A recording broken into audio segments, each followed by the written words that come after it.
Hello, green school teachers. What do you want to say, Lania? Hello. Yeah, so it's been a while since we saw each other, but you're always close to my heart. Huh? And Papa's right. Yeah, I'm right. It's been forever.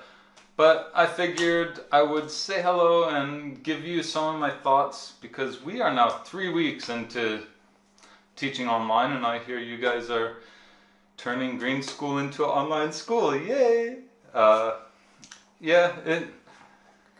This is awesome, getting to see your kid all day for snacks and breaks, and have her come barging in asking embarrassing questions about how to play video games on the phone and whatnot. So there is a lot of nice parts to it.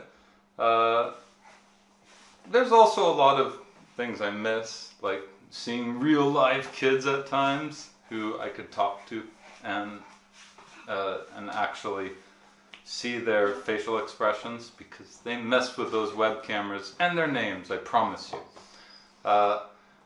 One of the things that I've found was the biggest sort of help in creating a constructive space was to have a check-in and check-out as a group meeting, which I don't know if you guys are doing that, but that's what we're doing.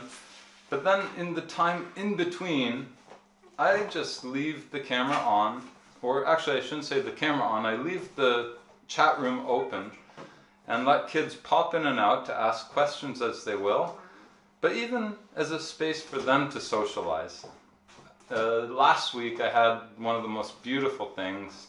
There was 3 11-year-old girls who were hanging out, and they started sharing the songs that they had written to one another and started singing. And so I was sitting there just being privy to this beautiful sharing of songs that they had made. And to me that was one of the most precious things that I've seen on this new medium. Another one would be looking into projects more than a whole bunch of the other things. If you can get kids doing projects they're passionate about and forget about how much academic writing they do or all that. Yeah, I know I sound like a broken record. These are things I've been saying for years.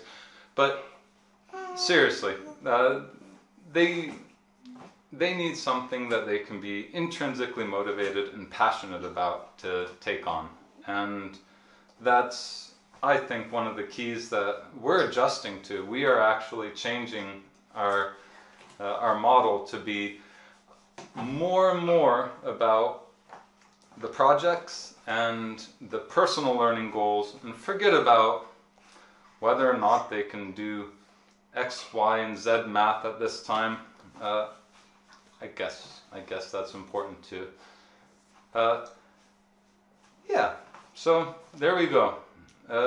We are healthy, happy, and starting to experience warmer weather.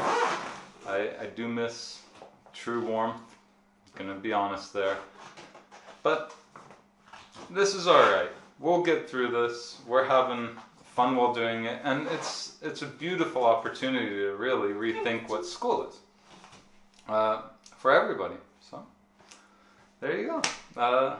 I wish you guys all the best, and maybe we can find space to co-facilitate and co-teach, because that's another thing, is we're not limited to a physical space anymore. I've got people popping in from around the world in my classes now. Invite your mom and dad from another country to come join your class for a day and ask weird questions about you, whatever. Just try to keep it fresh, keep it interesting, and that's it. Have a good one, guys.